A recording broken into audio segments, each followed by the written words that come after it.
Olá, pessoas! Iniciamos mais um episódio do Das Humana. O programa de hoje é especial. Faremos uma homenagem ao pesquisador e professor da USP, Arlindo Machado.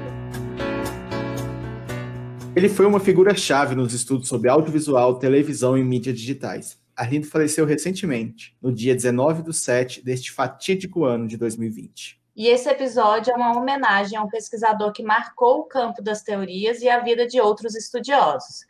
Para celebrar a contribuição de Arlindo para a ciência, convidamos uma pesquisadora que foi sua orientanda no mestrado e no doutorado, Renata Gomes. Oi, Renata, tudo bem? Oi, gente, tudo bem? Queria agradecer o convite, e especialmente por se tratar de uma edição que homenageia o Arlindo. É uma honra e uma responsabilidade estar nessa posição, e não conhecia, mas fiquei conhecendo o projeto de vocês, achei muito legal. Tenho certeza, na medida em que isso é possível, que ele também ficaria feliz. Eu acho que ele se sentiria no lugar certo, ele se sentiria muito bem, né? Fazendo parte de um projeto das humanas, né? Pensando assim como é que é essa vivência da pesquisa das humanas na universidade. Obrigada pelo convite. A gente que agradece, e no episódio de hoje a gente vai relembrar Arlindo Machado a partir da vivência e pesquisa da Renata. A gente vai logo ao nosso ritual de leitura do currículo Lattes. Vamos apresentar a trajetória acadêmica da Renata e também do Arlindo. Vamos lá. A Renata, ela é mestre e doutora em comunicação e semiótica pela PUC de São Paulo. Ela se formou em montagem pela Universidade de Nova York e atualmente é professora na Universidade Federal do Recôncavo da Bahia, ou UFRB, onde ela leciona as disciplinas de cultura digital, laboratório de arte e mídia 2, percepção visual, tecnologias audiovisuais e comunicação, além da disciplina linguagem e tecnologias. Foi orientanda do professor Arlindo Machado, tanto no mestrado quanto no doutorado. A sua tese defendida se chama Agentes Verossímeis, uma investigação sobre a construção dos personagens autônomos dos videogames. Esqueci alguma coisa, Renata? Acho que a graduação, que você não falou, que é em comunicação, com habilitação em jornalismo, mas foi uma parte do meu passado que às vezes eu esqueço. Perfeito. E agora a gente vai seguir com a leitura do Lattes do professor Arlindo Machado. Que é um pouquinho maior, né?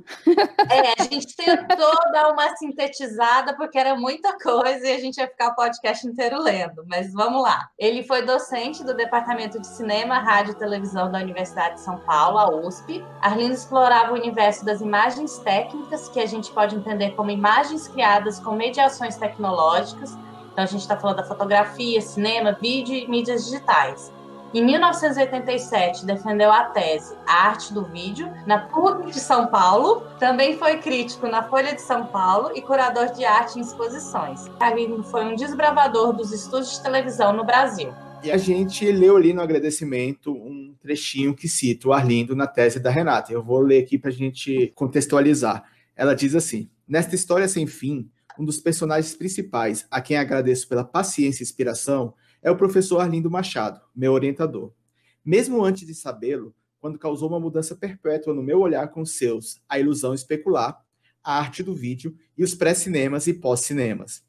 Alguém que me inspirou tanto e sempre ter virado o mega orientador paciente e generoso é mais do que eu poderia desejar. Eu não lembrava, assim, dessa dedicatória. Não voltei a ela misteriosamente. Só uma correção que você leu da forma esperada, mas era Mega Orientator. Eu só chamava ele nos e-mails de Mega Orientator Arlindator. Ele era um mega orientador mesmo, assim, de uma generosidade enorme. E realmente, o Arlindo, ele entrou na minha vida, acho que mais de uma década antes, como na de muitas pessoas, quando eu li um capítulo do A Ilusão Especular, numa xerox bem fuleira. Era um capítulo sobre lentes aberrantes. Falava das super lentes grande-angulares, das lentes teleobjetivas, e eu estava no terceiro semestre da graduação em comunicação. Eu pirei. Eu fui atrás do professor de fotografia, falando, eu quero o resto desse livro. Era numa época em que você não conseguia as coisas, ainda mais em Fortaleza, na Universidade Federal do Ceará, onde eu fiz comunicação, né? Era um livro que estava esgotado já naquela época. Foi relançado há poucos anos, felizmente. Então, assim, aquilo mudou completamente o meu entendimento sobre imagem. Ele apontava a dimensão de construção de linguagem que existia na compreensão de uma imagem técnica que o senso comum pensava muito como uma coisa que era automatizada, era uma coisa que não era mediada, era essencialmente isso. E ele ia falar, como foi boa parte da carreira dele, desdobrando a maneira, essas mediações tecnológicas. Então, aquilo me pirou completamente e eu nunca mais larguei o Arlindo. E eu só fui para a PUC de São Paulo na esperança de tê-lo como orientador. Só que naquela época, lá na comunicação e semiótica, você entrava com uma espécie de carta de intenções, você não entrava nem com projeto. Isso foi 2000, alguma coisa assim. E depois que você ia lá tentar convencer algum professor ou professora a te orientar. Eu consegui vencer a timidez de marcar imediatamente uma reunião com ele, porque entrava muita gente, né? E falava, eu preciso agarfar esse homem aqui, senão alguém vai agarfar primeiro, porque é claro que ele era uma das maiores celebridades ali. Nunca saiu da minha cabeça, e que, obviamente, em função da morte dele, que é algo que assim, ainda está muito recente aqui, ainda me emociona muito, voltou muito, porque eu acho que o cerne da maneira como o Arlindo tratava, né, os seus alunos, orientandos e pares em geral, era muito assim, né? Então eu cheguei absolutamente sem lenço, sem documento, sem nenhuma indicação, sem nada, humildemente pedi uma reunião com ele, claro, marcou, né? Lá de manhã, o Arlindo gostava muito das manhãs. E cheguei lá, e eu lembro demais, gente, o Arlindo é do interior de São Paulo, e ele chegou assim, então, menina, conta aí que você quer estudar. Aí eu contei o percurso que eu fiz, que eu tinha... Eu me formei em comunicação, mas eu sempre quis trabalhar com cinema. Eu já trabalhava com cinema, inclusive eu tinha acabado de voltar de Nova York. E eu basicamente contei para ele uma história de que, olha, é o seguinte, eu estou fazendo cinema, eu vivi a mudança da película para o digital, mas eu não estou vendo a mudança que isso está ocasionando na narrativa cinematográfica. E é isso que eu quero estudar. Falei de alguns exemplos, falei de cinema interativo, e falei do game. Aí ele, olha, muito bom. Aí ele emendou numa outra conversa, assim, que não tinha a ver com a orientação, tinha a ver com, mas você é do Ceará, porque eu conheço fulano, e eu vi um filme que é muito legal. Falar do Arlindo Machado é falar daquele cara, daquele farol que iluminou a compreensão da televisão e dos novos meios de comunicação do final do século XX e desse começo do século XXI. É falar desse cara generoso, desse cara caloroso como pessoa, humilde e ao mesmo tempo que conseguia nos abraçar, que conseguia nos ouvir, que conseguia responder às nossas perguntas e que participava com alegria das produções que a gente fazia. Esse foi o depoimento do artista multimídia Tadeu Django. Uns 40 minutos de conversa, e eu assim, tá boa essa conversa, né, cara? Eu acho que assim, com mais umas 2 conversas, eu acho que eu consigo convencer ele que eu tenho um trabalho, né? Aí ele de repente assim, beleza, então vamos ali, né? Aí passamos na secretaria, ele, Edna era a secretária da pós, passa aí o formulário de orientação. Aí eu, mas como assim? Isso quer dizer que o senhor vai me orientar? Aí ele, e por que não? Você tem umas ideias ótimas. Mas eu me lembro de ter ficado muito tocada, porque eu tinha, numa outra instituição que eu prefiro não nomear, com indicação do meu orientador de graduação, eu cheguei lá com uma criatura que não tinha 1/10 da projeção com a Arlindo e fui muito espezinhada, porque, sabe, quem é você?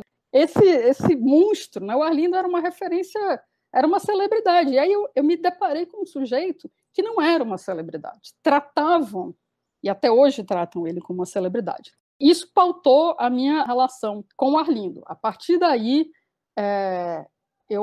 as nossas conversas sempre foram muito, muito mais assim, conta aí o que você quer estudar do que a coisa formal de um projeto. A coisa só foi virar mesmo, sabe, o projeto de pesquisa uns 6 meses depois.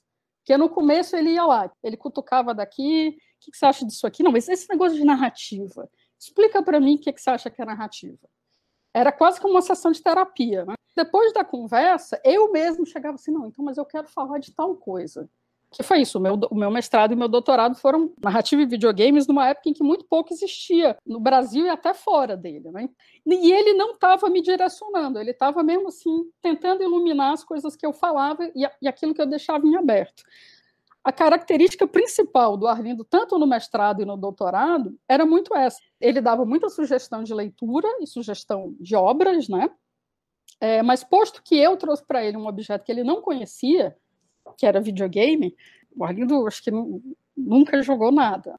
Ele mais escutava do que falava, pelo menos no primeiro momento. Quando eu comecei a trazer as coisas, aí ele começou a falar, não, mas espera aí, se você vai falar disso aqui, vamos voltar aqui e fazer o trabalho A, o trabalho B e o trabalho C. Então foi sempre assim, eu levava as indagações, e era muito engraçado, porque era uma coisa que o Arlindo dizia, que eu chegava lá muito angustiada, que era tudo muito novo, e eu não sabia como é que eu ia fazer aquilo, e eu chegava, aí ele virava do jeito dele, que hoje teve uma homenagem a ele, né, online, que o Gabriel Prioli, o professor Gabriel Prioli, o descreveu de uma maneira muito exata, que o Arlindo era uma pessoa mansa e firme ao mesmo tempo.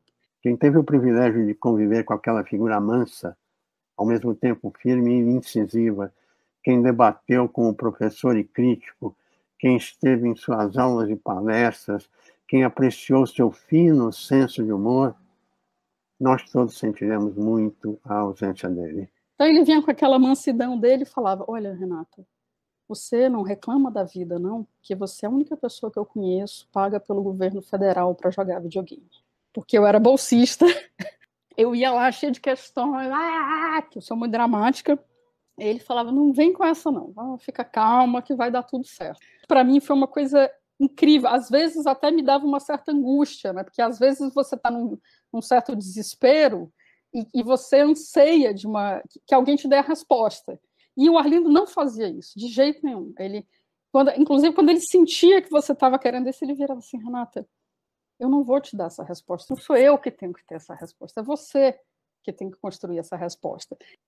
Para mim, eu digo que o Arlindo me formou intelectualmente e eticamente, e esse é um dos elementos principais assim, a que eu me refiro quando eu digo que ele me formou eticamente, porque essa generosidade para com um jovem pesquisador, para mim, é um elemento absolutamente fundamental desse processo de construção do saber, né, com pessoas mais experientes e pessoas menos experientes. Renata, eu nunca o vi presencialmente, eu li textos dele, vi entrevistas, mas eu acho que você descreve ele como uma pessoa muito pé no chão, que faz sentido, porque ele estava querendo estudar as coisas que as pessoas geralmente não dão importância. Muita gente diz que a TV é burra e que ela aliena as pessoas.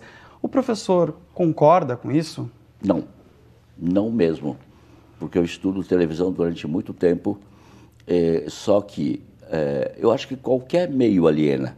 Qualquer meio, a literatura aliena, a vulgaridade existe em qualquer meio, também existe na televisão, mas se você vai buscar, se você se preocupa com televisão, se você estuda a televisão, você vai ver que tem joias raras, preciosidades que são feitas no mundo inteiro, não é só no Brasil não, no Brasil também, mas tem preciosidades e eu busco isso.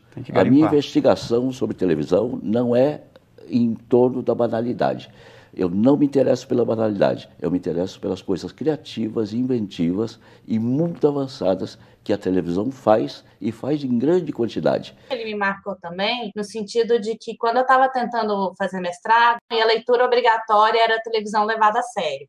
E quando eu li aquele texto, eu achei o máximo. Poxa, eu posso estudar TV, que é algo que faz muito sentido, que está presente em nossa vida. E hoje eu estou fazendo doutorado no PPG Cine, que é um programa de cinema e audiovisual da UF. E eu acho que a possibilidade que ele colocou lá, a gente tem que estudar, é uma expressão artística. E ele argumenta, até peguei o trechinho aqui, mesmo a menor audiência é sempre a maior que um trabalho de alta qualidade poderia almejar. Esse simples fato já não justifica toda a televisão? E aí, pensando nessa questão da gente justificar a televisão pelo alcance que ela tem, pela presença que ela tem na vida das pessoas, eu queria te perguntar se você também tem essa correlação com o videogame, se o Arlindo também te influenciou para conseguir justificar e argumentar do porquê estudar games. Juliana, acho excelente ouvir esse seu relato, porque assim, eu já cheguei, era como se fosse um acordo tácito já, que o Arlindo nem precisou falar, porque eu já tinha lido Televisão Levada a Sério, tem uma dedicatória dele. Eu fui ao lançamento dele, como a pessoa que me apresentou, a Renata, pensa em fazer mestrado, alguma coisa assim, e ele, a dedicatória, tipo assim, aguardando você, alguma coisa assim, uma frase bonitinha, né? Eu tenho essa mesma sensação, né? E eu acho muito sui generis que o Arlindo ele consegue ser um cara extremamente erudito. Se você o conhecer, sobretudo, né, pessoalmente, você vai ver que ele está falando sobre uma coisa que, de repente, ele vai falar alguma coisa sobre Mayakovsky. Ele fala um pouco de russo, gente. E é esse cara que conseguiu estudar a televisão de uma maneira generosa, né? Sem diminuir a importância da televisão. São duas coisas diferentes, vamos dizer assim, né? De um lado, certos programas, quase que eu poderia dizer assim, bárbaros, que arriscam até o extremo, né? Que vão até o limite. Eu vou ver até onde eu posso ir em termos de televisão. Mas também tem experiências que são de grande público, que eu não renego isso não. Tem coisas extraordinárias também na televisão que são produtos de massa. E que quando você para estudar, para pensar, você vê que tem coisas ali que ninguém se deu o cuidado de pensar. Eu tenho trabalhado, por exemplo, com El Chavo del Ocho, que é o Chaves, né, da Televisa mexicana. E quando você entra em detalhe, não é tão bobo quanto parece, não. Ali tem uma realidade do mundo mexicano, dos sem tudo, né? Porque ali ninguém tem nada, né? Sem emprego, sem teto, sem dinheiro.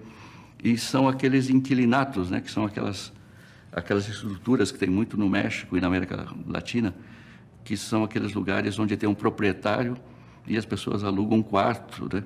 E o proprietário vem todo dia cobrar, e se não paga, põe para fora. É um mundo que aparentemente engraçado, mas que traz, né, ali dentro dele uma realidade que não tem nada de engraçada. Mas se você pegar a obra dele, sempre foi isso. E eu acho que o interesse dele por uma orientanda que estava pesquisando videogame num lugar onde a regra eram pessoas que estavam pesquisando arte e tecnologia, videoarte, teve muito disso. Em nenhum momento, assim, o Arlindo ele não fazia nenhum julgamento moral sobre o gosto das pessoas em jogarem joguinhos, né? Pelo contrário, acho que tem um momento interessante. Ele estava muito interessado no objeto, né? Essa curiosidade que ele tem com todas essas mediações tecnológicas, mas ele não jogava, porque jogar requer um certo empenho que ele achava que não era mais para ele. E aí, um belo dia, ele chegou para mim e abriu o computador, ele tinha instalado o game Alice. Foi um dos primeiros games mais sofisticados, assim, tentando adaptar, né, o Alice do Lewis Carroll, Alice do País das Maravilhas, para videogame. Ele me chamou lá porque ele estava extremamente frustrado, porque ele não conseguia. O que eu faço agora, né? Tipo, eu tô aqui apertando o negócio, não vai, Renata, me ajuda nisso aqui, né? Aí eu sentei lá e destrinchei o negócio com uma certa facilidade, mas era uma linguagem que não ia rolar, assim, né? Era uma, como algumas coisas estão começando a não rolar para mim agora. Quando eu cheguei lá, eu queria estudar cinema interativo. Eu cheguei lá com uma proposta que ainda estava mais ligada às artes. A primeira pessoa que me chamou a atenção para a questão do videogame, que não foi o Arlindo, foi o Roberto Moreira, professor da USP. Quando o Roberto falou videogame, eu olhei para a cara dele assim, porque eu sou da geração que jogou Atari. E eu parei de jogar. E aí eu comecei a estudar de cinema, videoarte, assim, uau, como eu sou cool. Aí quando o cara colocou videogame, você pirou, né? Mas a reação do Arlindo foi muito melhor. Ele falou, porque eu estou pensando também em estudar videogame. Aí ele, sensacional. Nesse sentido, eu me senti assim, tentando fazer jus a esse legado do Arlindo, no sentido de falar, olha, a gente tem que olhar para as coisas que existem, para as coisas que têm. A menor audiência ainda é uma audiência, ainda é uma quantidade de usuários gigantesca. A gente não pode ser a galera que fica assim, né, não está à altura do meu intelecto. E tem uma anedotinha que o Arlindo contou em algum momento da nossa relação orientando, que eu acho que tem muito a ver com isso. O Arlindo ele é de Pompeia, interior de São Paulo, e ele fala que quando ele era muito pequeno, rico da cidade, levou uma antena de TV. O Arlindo é de 49, né? Então é a chegada da TV no Brasil. E aí construíram aquela antena de TV, e o Arlindo, criança, ficava olhando para aquilo ali e falava, nossa, o que é isso? É uma antena de TV.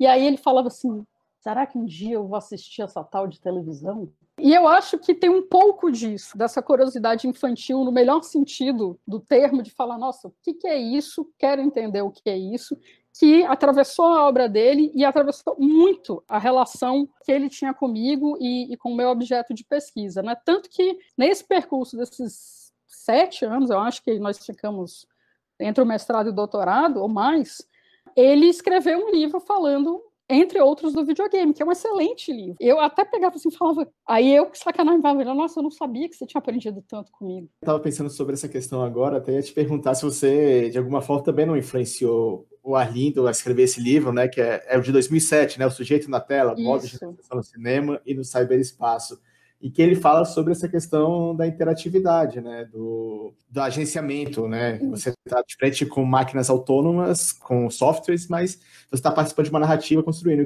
Desde a antena de TV para frente, ele estava literalmente antenado com tudo. E o nosso diálogo, tinham outras pessoas ali pesquisando coisas com interatividade, né, que acontecia muito, era uma das maneiras do Arlindo de pensar, ele fazia disciplinas que cada aula era quase que um capítulo do livro, né?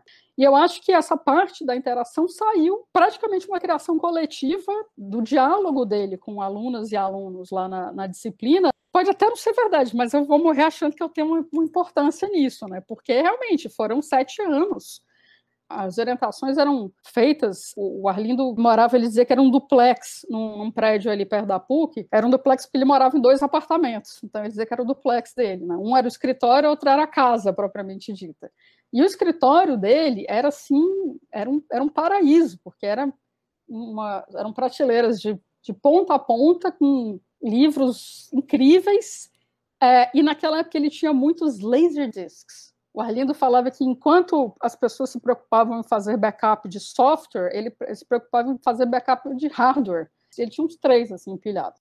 Era uma orientação que eu saía de lá, assim, cara, eu vou precisar de 72 horas para começar a respirar depois disso. Essa coisa do agenciamento, esse termo a gente começou a usar a partir da Janet Murray, também meio que fundou esse campo de pesquisa com o Hamlet no Holodeck. E aí ele foi me ajudando a aprofundar aquilo ali. É um conceito que nós construímos juntos, é uma utilização, uma explicação que nós construímos juntos. Então ali já está o germe desse conceito de arte interativa, né? Onde o espectador é uma espécie de coautor também. Ele participa da confecção da obra final. Está lá no Sujeito na Tela. Tem um trechinho, que acho que é a minha única citação que eu saiba, do Arlindo, e assim, eu quero emoldurar. O Arlindo ele não fazia oba-oba nenhum. Não fazia oba-oba sobre si, e também não fazia oba-oba em cima da gente. Ele fazia elogios. As críticas comigo, as que eu presenciei, eram sempre muito delicadas. Essa generosidade do orientador faz com que as construções sejam coletivas, né? E isso foi a maior riqueza mesmo, né? Porque fica uma coisa que ele fala, o trabalho é seu, a pesquisa é sua. E aí se constrói assim, um espaço comum entre orientador e orientanda, que agora é o que existe dele, tá em mim, tá nos amigos, nos orientandos, nos alunos e nos livros. Quando eu realmente entendi que eu ia me debruçar sobre essa forma mundana, né, de mediação como videogame, tudo bem, então existe uma coisa que eu acho que é uma narrativa que o videogame está fazendo de uma forma diferente. Não necessariamente melhor ou pior, mas diferente do cinema, diferente da literatura. E a diferença era a forma como esses videogames, um tipo específico de videogame, porque nem todo videogame é narrativo, agenciava o jogador ou a jogadora, né? Ou seja, a maneira, os mecanismos com os quais um certo universo de videogame convidava o jogador a se tornar uma parte dessa narrativa. Nomeadamente, a parte que eu mais foquei no mestrado foi quando isso acontecia nos tornando uma espécie de personagem implicado fisicamente no jogo. Então, esse assujeitamento, né, que te torna uma parte da narrativa, você é agente da narrativa, você coloca a narrativa em movimento, era compreender que existe uma espécie de looping que se cria quando você está operando, pela forma mais precária que seja, pelo teclado, numa telinha limitada, bidimensional, quando você está fazendo aquele corpo se tornar presente naquele ambiente tridimensional, você cria uma sensação de presença que é muito forte. E aí, o que acontece naquele mundo virtual, narrativo, cria um elo afetivo, por mais simplório que possa parecer. Quando eu entendi isso, eu estava pesquisando ainda essa parte de narrativa, cinema interativo e coisas afins, e um amigo falou, minha filha, você está muito intelectual, você está lendo muita coisa, mas você não está fazendo uma coisa essencial, você não está jogando. E aí eu instalei o Tomb Raider 2, da Lara Croft. Eu passei muito tempo assim, no básico do jogo, assim, tipo, aprender a andar para frente, né? O tutorial e as primeiras fases. E depois de horas, assim, joguei umas 4 horas seguidas, né? Quando eu fui dormir, assim, já no meio da madrugada, já com os miolos fritando, né? Eu sonhei a noite inteira que eu, encarnadamente, era a Lara Croft.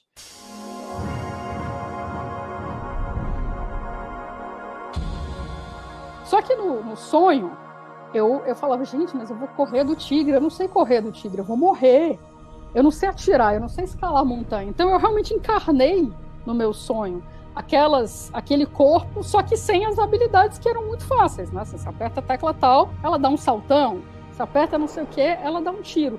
E aí eu entendi que o negócio do videogame, por mais banais que fossem aquelas atividades, habitar aquele espaço era atualizar a potência daquele corpo da maneira que aquela interface me permitia. Então, era ali, nessa atividade, digamos assim, física, que a Lúcia Santaella vai chamar de presença vicária, né? Presença através de um outro, é que estava o cerne da questão dos videogames. Aí eu passei mais 1 ano e meio tentando explicar isso na minha dissertação, né? E no doutorado eu fui para um outro aspecto, que era o aspecto dos personagens que você não joga, né? Os personagens contra os quais ou com os quais você joga. Um dos artigos você fala de empatia, e aí eu acho que tem tudo a ver com isso, de você se sentir dentro do jogo. Como que você está usando esse conceito de empatia? Esse conceito de empatia, eu fui explorá-lo lá no doutorado. O conceito que eu comecei a trabalhar no meu mestrado foi o conceito semiótico de Umwelt, que é um conceito super complexo, mas que tem a ver com essa coisa de que a nossa cognição, a nossa percepção, ela está profundamente vinculada à nossa corporalidade situada no mundo, né? Então a cognição ela não é uma coisa que paira assim no éter. O fato de eu ter um corpo, de como esse corpo habita o mundo, cria um looping cognitivo, né? Para simplificar o conceito. E a decorrência disso para pensar os personagens não jogáveis, né? E essa questão da empatia, era pensar que como é que esse corpo situado, né? Consegue, talvez, pode conseguir criar ou viver, ou sentir, ou perceber aquilo que é o cerne, segundo alguns autores, da forma narrativa. Né? Do barato da narrativa é alguma coisa acontecer, você está ouvindo um relato, lendo um livro, e você se sente como aqueles agentes ali. Só que como o videogame cria essa relação narrativa a partir dessa sua presença, né, vicária, e você não está vendo coisas acontecendo, você está vivendo uma certa parcela dessas coisas, tem um limite para o quanto essa narrativa pode ser interessante se ela se limitar a você subir montanha, matar não sei o quê, babá. Então, o que eu pensei no doutorado, finalmente, começando de fato a responder a sua pergunta, era que, olha, se você está lá num corpo, né, situado, o grande agente de emoção, de qualquer possibilidade de complexidade afetiva, é o outro. É o outro. Fora em narrativas muito específicas que você vai ficar ali forever em divagações existenciais só com você, coisa que a literatura faz melhor do que qualquer outro meio, né? O grande negócio é o outro. Então eu fui tentar entender como que narrativamente poderia se produzir essa relação de empatia com o outro. E eu cheguei a uma maneira de descrever essa relação da empatia como uma espécie de looping, né, entre perceber, né, uma separação entre você e aquele outro, perceber que aquele outro é um outro como você, que tem sentimentos, que tem medos, que tem um corpo situado, e perceber que para o outro você é um outro. Quando a gente está assistindo um filme, por exemplo, né, eu uso na minha tese o exemplo do Poderoso Chefão 2. Eu sei que foi você, Fredo. Partiu meu coração. Partiu meu coração. O Al Pacino, o personagem do Al Pacino, resolve matar o irmão, o Fredo, né? Porque o Fredo é um fraco e vai botar toda a família a perder, né? E fica aquela coisa, aquela dor do mafioso que não quer matar o irmão, mas tem que matar o irmão, e você, como espectador, fica lá, você entende o Al Pacino, você entende o irmão, você sofre.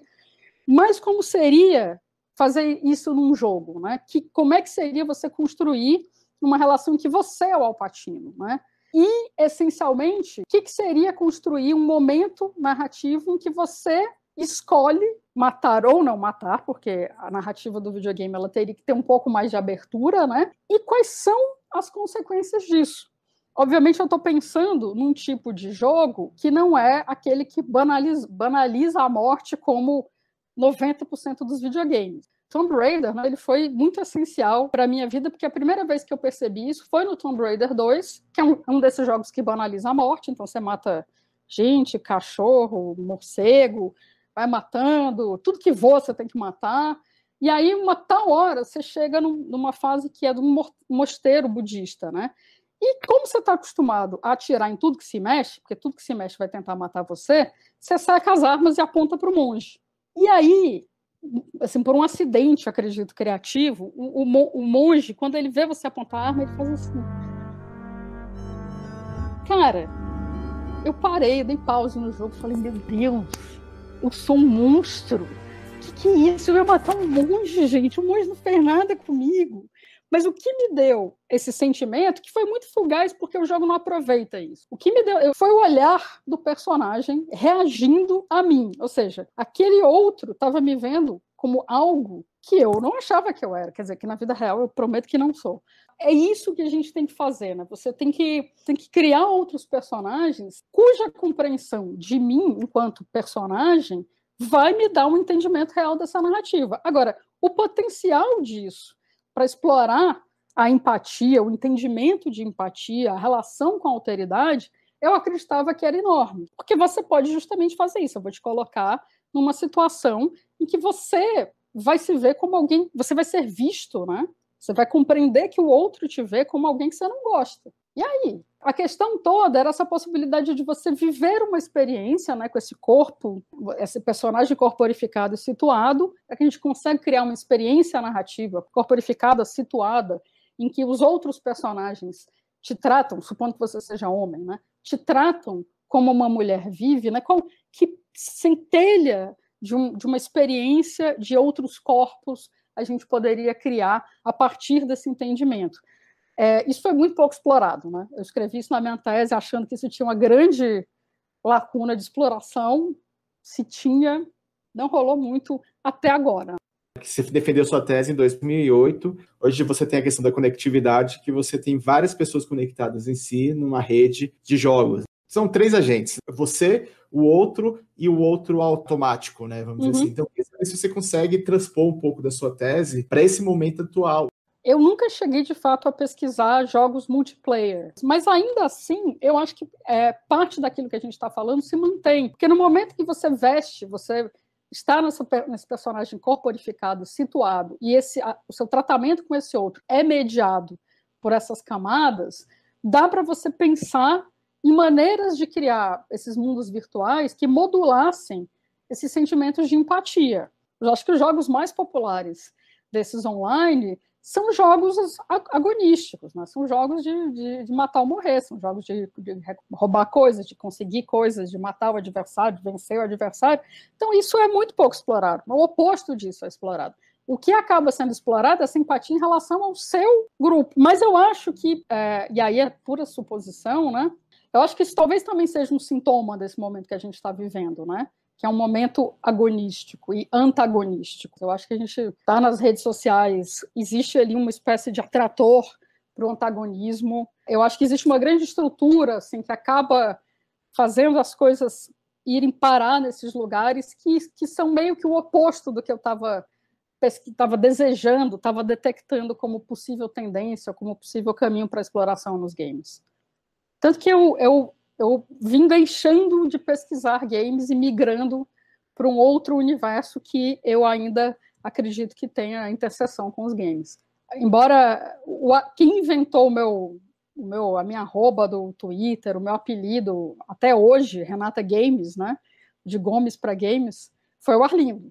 Eu internalizei de tal maneira o Renata Games que eu tinha esquecido que tinha sido o Arlindo. No dia que o Arlindo morreu, eu coloquei uma foto nossa e escrevi um textinho, e alguém falou, foi o Arlindo que te deu esse apelido, né? Eu falei, gente, é verdade, gente, eu tinha deixado assim no passado. E aí me veio a história de que em algum momento do mestrado, foi um momento assim que a pesquisa parou em pé. Foi muito legal porque a gente foi comemorar, eu fui almoçar com o Arlindo, assim, não, essa qualificação merece uma celebração, não pode ficar assim. E eu morava, eu estava fazendo o doutorado em São Paulo, não tinha pai, não tinha mãe lá, né? E eu e os meus, nós não tínhamos dinheiro para almoçar fora, né?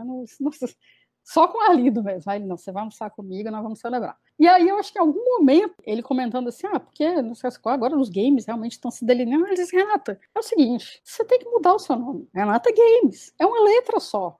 Foi o Arlindo que me batizou de Renata Games. E embora eu esteja mais para Renata Fakes, porque eu também estou pesquisando a coisa das fake news e pós-verdade, eu nunca deixarei de ser Renata Games por conta daquilo que eu construí. Pedir para você também delinear um pouquinho esse novo campo de pesquisa que você falou de fake news, se ela tem a ver com narrativa também, se é por essa linha que você está indo. A vida é um troço cheio de emoções, né? Eu comecei, depois do doutorado, eu comecei a dar muita aula. Inclusive, dei aula, fui colega do Arlindo, né? Porque demos aula no mesmo... lá no Senac, que foi um dos 500 lugares que o Arlindo deu aula na época, e foi uma coisa eram tantas aulas e tal, que eu meio que me distanciei um pouco da pesquisa. Quando eu comecei a voltar, eu acho que o mundo já estava dando umas guinadas um pouco mais estranhas, eu me deparei com um livro chamado Games of Empire, um livro publicado em inglês, Jogos do Império, que usava o conceito de império do Tony Negri e Michael Hart para chafurdar o lado sujo dos games, o lado feio dos videogames, que eu tinha solenemente ignorado. Inclusive, foi uma crítica que a Gisele Beigeman, professora Gisele Beigeman da PUC, fez. Ela falou, você não faz nenhuma análise de conteúdo, você não critica o conteúdo. E eu fiquei assim, gente, é verdade, que loucura isso, né? Eu tinha um certo cacuete, que era um pouco daquela época de ser mais formalista. E quando eu me deparei com esse livro, inquietações que eu já tinha e que eu, na verdade, exercia numa vida paralela, que eu sempre fui ligada à política, se uniram por um caminho que eu não tinha enxergado, até porque não era a minha formação. E aí eu não consegui mais largar. Eu já estava muito incomodada, é óbvio que, mesmo sem falar sobre isso, eu via o machismo nos games, né? A violência, né? Uma total falta de crítica na criação de conteúdos, que naquela época eu falava, não, mas o começo do cinema também foi assim, né? Era filme de perseguição, era faroeste, vai evoluir, né? Eu tinha uma certa ingenuidade em relação àquilo, até porque são momentos diferentes da história, né? E aí depois eu me deparei com essa coisa com essas contradições do videogame, ou seja, o fato da indústria do entretenimento ser conhecida já naquela época como dos trabalhos mais precários que existia para certos segmentos dos trabalhadores da indústria de tecnologia, os temas do machismo, da violência, do imperialismo, o fato dos videogames serem uma arma de sedução do exército americano, né? O exército americano tem um game para atrair o jovem americano para o exército, colocando nele uma fantasia de que ele vai matar os vilões, os terroristas, e não sei o que. E a partir dali eu comecei a pensar mais criticamente nos jogos. A minha guinada ela se deu em 2014, quando rolou um episódio chamado Gamergate, que foi assim, é como se ele fosse a pré-produção da eleição do Trump. O Gamergate ele foi um escândalo, uma polêmica, né, que se apresentava como uma inquietação dos gamers em relação ao jornalismo de game independente e relações de pessoalidade, mas na verdade ele foi uma grande desculpa para atacar mulheres relacionadas aos games, né? Game designers, mulheres programadoras e uma moça, Anita Sarkeesian, que fazia programas sobre os clichês, né, os clichês machistas, racistas, e isso foi, sei lá, um ano disso que a gente vê hoje, do gabinete do ódio, de perseguição, assédio moral, ameaça. Isso aconteceu em relação a essas mulheres e quaisquer outras, sobretudo mulheres, mas também os homens que as defendiam, povo negro, etc., que tentassem se opor a essa coisa muito machista, muito racista, que é o centro assim, da indústria dos videogames. Não dos games como possibilidade, mas da indústria. E aí, eu fui uma das mulheres no Brasil que se posicionou e também recebeu. Nada grave, assim, eu recebi esses caras aí me xingando, me ameaçando. Então, eu acho que eu queria, assim, um abuso tão grande dessa figura do gamer, nomeadamente esse personagem padrão, homem, branco, hétero, machista, racista, inseguro, blá, blá, blá, blá, blá, que é uma subjetividade construída pela indústria. A indústria, essencialmente, cria os games para esses caras, né? A gente joga de teimoso, que eu travei. E isso acontece também, eu jamais imaginei que fosse acontecer. Eu me lembro que quando eu fazia doutorado, eu via alguns colegas, professores, assim, com 10 anos na minha frente, que estavam numa encruzilhada de pesquisa, e eu falava assim, gente, como essa pessoa está numa encruzilhada de pesquisa? Eu pesquiso games, eu vou pesquisar games para sempre. Eu tenho várias perguntas. Quando eu terminar essa pesquisa, eu quero pesquisar isso, e depois eu quero pesquisar isso. 10 anos depois estava eu. O que eu faço, gente? Não, eu não me entendia com o objeto. Eu quis, e até hoje eu me cobro por isso, eu gostaria de ter tido a tranquilidade mental, a saúde mental para parar e falar, bom, agora eu vou descer o cacete nos games. Agora eu vou fazer tudo isso que eu estou resumindo aqui, eu vou transformar em pesquisa. Eu vou demonstrar como é que a indústria constrói o gamer, eu vou escrever sobre o Gamergate, vou falar desse modelo de negócios que mata qualquer possibilidade de criatividade, eu vou falar de tudo isso. Não falei de nada disso. Me deu um esgotamento completo, que tem muito a ver com a vida real. Eu dava 20 horas de aula, coordenava um curso, vivia em São Paulo, que é essa cidade que massacra a gente, e em 2012 eu chutei tudo para cima. Muito tempo depois, eu acabei chegando nesse lugar que eu tô, para dar uma resposta concisa, 5 anos depois, que as conexões fundamentais que tem com todo esse percurso que eu fiz, as mais fortes são a questão narrativa. O que eu pesquiso hoje daquilo que comumente se chama de fake news é como elas se constroem como uma espécie de franquia narrativa. Eu estou pesquisando o WhatsApp bolsonarista durante essa pandemia. Eu já pesquisava, estou há 2 anos pesquisando especificamente fake news.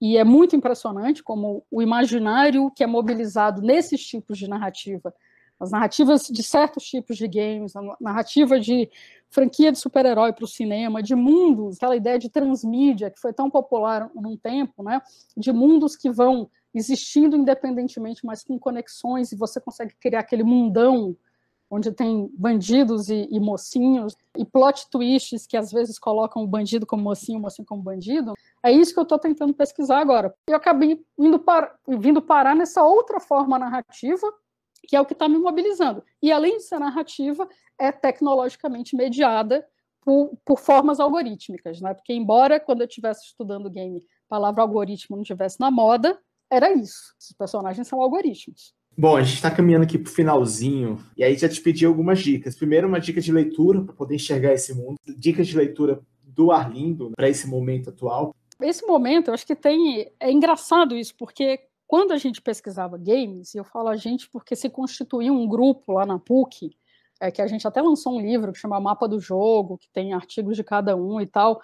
O game estava se tornando o assunto do momento, mas justamente porque as redes sociais não eram o que são, você não tinha a sensação de que você vai sair na esquina e tem 735 pessoas pesquisando o mesmo que você. Hoje, eu fico imaginando o que é ser um mestrando, um doutorando pesquisando um assunto, e você abre o Twitter e tem 6.000 criaturas pesquisando aquele recorte. Eu acho que eu me jogava da janela, porque eu ia me sentir muito oprimida. Mas e se eu não conseguir escrever algo bom? Eu, como professora doutora, há mais de 10 anos, já me sinto oprimida, porque eu falo, nossa, que negócio, pô, tô aqui escrevendo, achei isso muito bom. Aí eu vou lá pro Twitter, assim, desesperado para conversar com alguém, ainda mais nessa pandemia, né, que estamos isolados. Aí você escreve um negócio, você acha genial, escreve genial.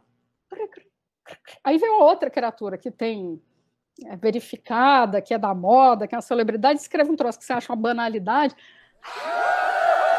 Então, eu vivo com a sensação de que tem muita gente tentando entender e muito pouca gente entendendo. Não estou dizendo que eu sou uma das pessoas que está entendendo, mas que, assim, é muito difícil você navegar essa floresta cerrada de gente e referências e hipóteses e certezas muitas. Eu não tenho certeza nenhuma. Para responder a coisa mais fácil, que são as dicas de leitura do Arlindo, né, aquelas assim, todas, eu vou tentar aqui fazer uma escolha, né, baseada em 2 critérios. Assim. Eu acho que uma das coisas que tem se falado muito hoje, por exemplo, falando de algoritmos, né, eu acho que isso, felizmente, esse é um debate que caiu num certo nível de senso comum. O que a gente está chamando muito correntemente de algoritmo, até certo nível, o Arlindo falava há 20 anos atrás, há 30 anos atrás, que eram as mediações tecnológicas. Uma das grandes fortunas que ele nos legou foi demonstrar de uma forma tão direta, didática e bem escrita, né, porque eu não posso terminar isso sem falar, como o texto do Arlindo ele era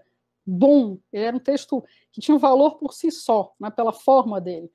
Era chamar a atenção de que a nossa vida está sendo mediada tecnologicamente por processos que a gente precisa entender um pouco. Ele tem uma construçãozinha que é num livro chamado Arte e Mídia, que ele vai falar a arte, o uso da arte, a arte da tecnologia, ela tem como projeto recusar o projeto industrial dos aparelhos e dos equipamentos, né, e das técnicas, né? Ou seja, ele falava muito isso. A televisão, o vídeo eletrônico, ele não foi feito, esses aparatos não foram feitos para a gente fazer videoarte. O barato da videoarte, ali com o Nanjun Paik e companhia, foi criar essas recusas e tentar subverter. Essa ideia está distribuída ao longo da obra do Arlindo, está no Ilusão Especular, que eu acho que é uma maneira boa de pensar nisso, porque fala da fotografia de película. Então, como a mediação, as camadas de mediação são poucas,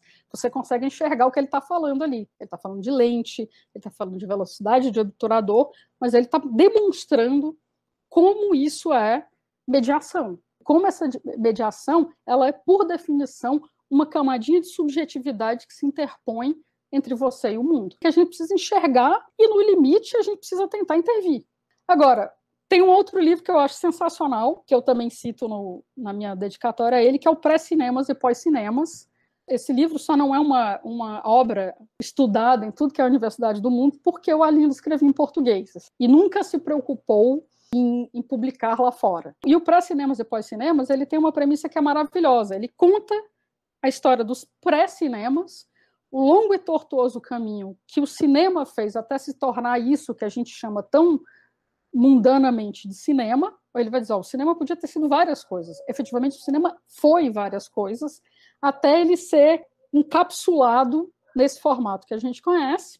E, ora, se até o cinema, que era tecnologicamente muito mais difícil de você criar diversidade ali, ter menos intervenção, era mais caro, não era democratizado, eram muitas coisas, por que a tecnologia digital vai ter que repetir aquilo que o cinema, o aparato, a instituição cinematográfica era? E aí ele vai falar o que poderiam ser os pós-cinemas. Bem, acabou o nosso tempo, mas eu queria agradecer a sua participação e abrir para últimas palavras. Eu queria agradecer novamente, foi assim um prazer, foi terapêutico poder falar sobre o Arlindo, sobre a minha história com o Arlindo, a minha pesquisa, para pessoas que estavam muito interessadas. Eu acho que seria muito bacana reafirmar a importância do Arlindo, né? Eu espero, e eu acho que faz parte da responsabilidade de todos nós que fomos influenciados por ele de alguma maneira, de fazê-lo não ressurgir, porque ele nunca se foi, nem agora, né?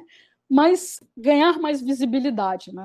Nesse mundo em que a gente está, em que as coisas precisam de visibilidade, porque ele realmente ele foi um autor, ele é um pensador ímpar, que é menos conhecido a esta altura do campeonato do que deveria, e a obra dele é muito preciosa e ela sobrevive muito bem ao tempo. Eu tenho pensado muito no Arlindo em relação àquilo que eu vejo hoje no campo na universidade, na pesquisa, porque o Arlindo é de uma época em que os autores escreviam livros. Eu conheço pouquíssimos artigos do Arlindo, mesmo assim por acaso. Esse espaço comum que essas obras constroem, que são reconhecidas e que propiciam outros pensamentos, é um tipo de fortuna de um universo universitário acadêmico que está sendo suplantado por um entendimento, digamos assim, neoliberal de academia, né? Onde uma arte do vídeo, um pré-cinemas e pós-cinemas, um sujeito na tela, talvez nunca chegue a se materializar como livro, ou pelo menos não sem ser fatiado em periódicos e formatado, né, cognitivamente por determinados periódicos. Eu, nostálgica que estou pela perda do Arlindo, também estou pensando muito